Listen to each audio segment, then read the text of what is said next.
What is it that Tulips, the Japanese stock exchange, Bitcoin, the US housing market, and companies with .com after their name have in common? The answer is they've all been subject to bubbles.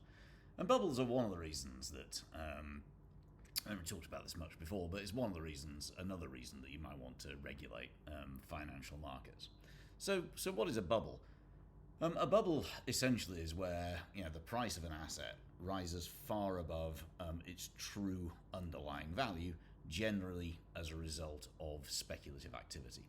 And there've been, I mentioned tulips. This was back in the 1600s, where the price of tulip bulbs rose dramatically and then collapsed, and people allegedly lost the value of their house and so on. And they've been studied a lot over time. There's a guy called Hyman Minsky, who came up with a model, as to kind of how it is that a bubble will progress. And what Minsky says is that the first stage in his model, the first stage is what's called displacement.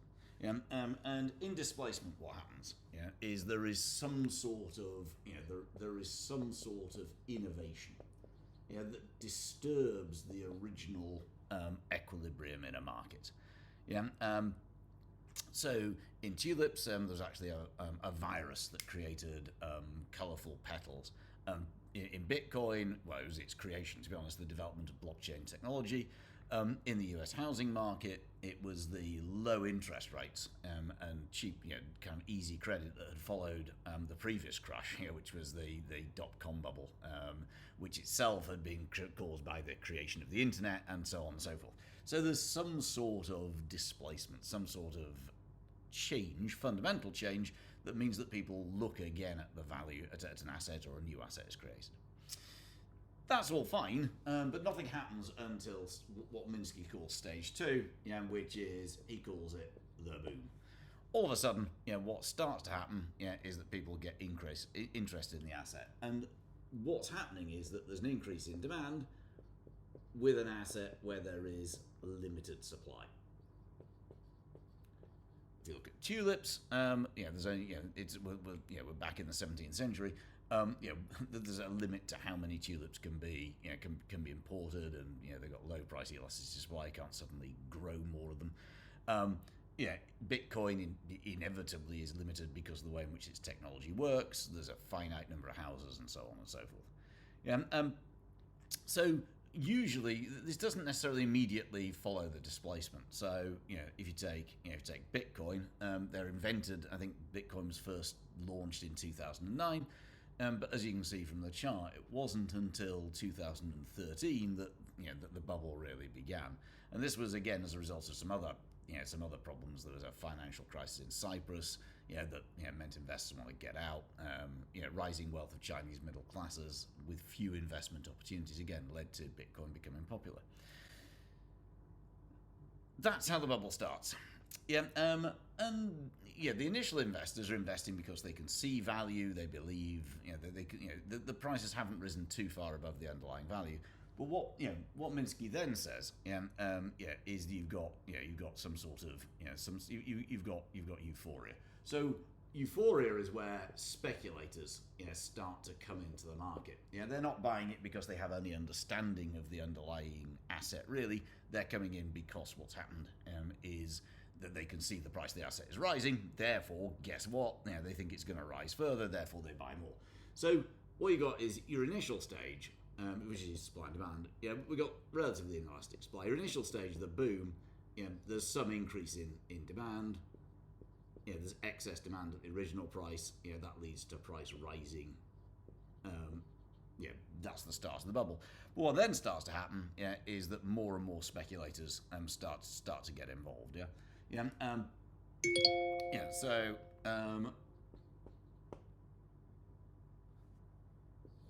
the price of the asset is therefore driven far, far above its original underlying level. So, for example, towards the end of the dot-com bubble, which was kind of, last-minute dot-com, those companies in the late 90s that launched and had huge increases, research suggested that adding, literally taking your company name and adding .com to the end of it would lead to an increase in your share price of 74% within 10 days. And this clearly isn't rational. Nothing's changed about the company. You've just added, I'm now Simon Harrison.com. I mean, it's So what's going on? There are kind of it's essentially kind of psychological biases.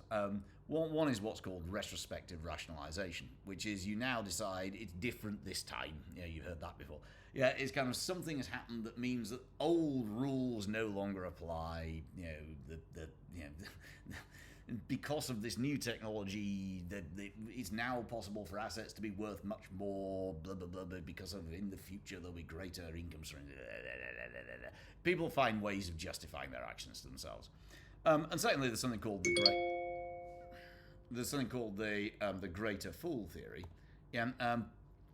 which suggests, okay, I know that the price of this asset is overvalued, but other people will continue to buy it, because they're more stupid than me, and I'll sell before it bursts. So everybody thinks that that they'll be the ones who buy at the bottom and sell at the top, and so on and so forth.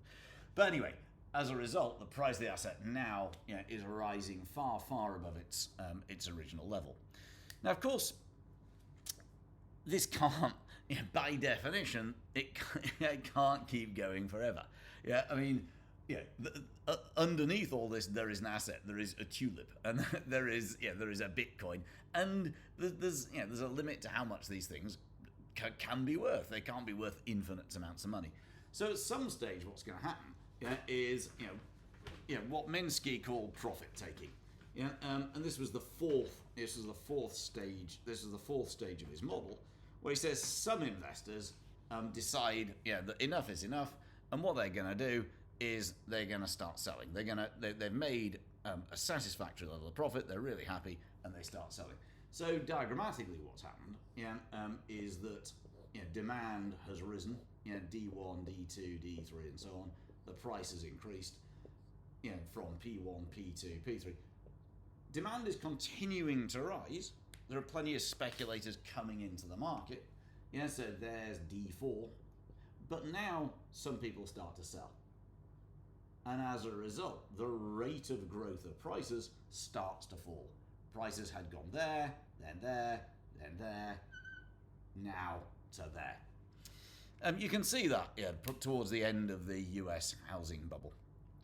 If you look at the chart, you can see that there was rapid growth of prices all the way through to about 2006.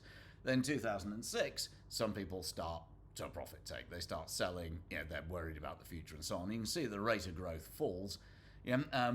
Prices are still rising, but more slowly. But of course, that then leads to, so this stage four was, this was stage four, which was profit taking. That then leads finally to stage 5, which is panic. More people start to sell, and then the price of the asset actually does go down. Supply rises to S3, demand only rises to D5. Now the price has gone down, and now everybody starts thinking, oh my God, I bought this thing at some astronomical price. I'm not going to be able to get rid of it. And all of a sudden, everybody starts to sell. Supply rises to S4. Demand drops back to its original level, and the price crashes. That's your panic. And when this happens, that looks dramatic, but that's the sort of thing that can happen. If you look at this chart of the Nikkei 225, then this was this was a Japanese bubble that burst at the end of the 80s. We can see that in 2 years, the price of shares in Japanese companies dropped by 50%, and that was 1992, and it was only last year, 2022. So 30 years later, that share prices recovered to that level. During the Great Crash, in the Wall Street crash that everybody's heard of back in 1929. Again, the value of shares on Wall Street dropped by, as you can see from the chart, dropped by 90%. In a very, very short space of time. So why does that matter? It obviously matters. It obviously matters for individuals. Yeah, if you bought an asset at the top, suddenly you're very, very poor. Yeah, there were people who bought houses in Japan who the price of that property has never recovered. Yeah, so your wealth has been seriously reduced. And in Japan, it led to a deflationary spiral because people were desperate to pay off the loans and debt that they'd taken. So that led to an increase in savings and debt repayment, which reduced demand, and then created kind of falling prices, which led to a deflationary spiral. For businesses, if share prices collapse, if asset prices collapse, it makes it much harder for you to be able to expand and to get funding. Yeah, so therefore it's harder to invest, and there can be consequences for governments. And we know that in 2008, the government ended up bailing out the big banks. Which cost trillions of dollars to be able to do that. And as a result, again, as we said, that's another reason that you might want to kind of regulate financial systems and assets to try and prevent this sort of thing. But it's very, very difficult to regulate everything. Yeah, and some things like Bitcoin are well outside government regulation, and therefore, probably you're best off thinking that, if something looks too good to be true, this was written by Mark Twain, it probably is.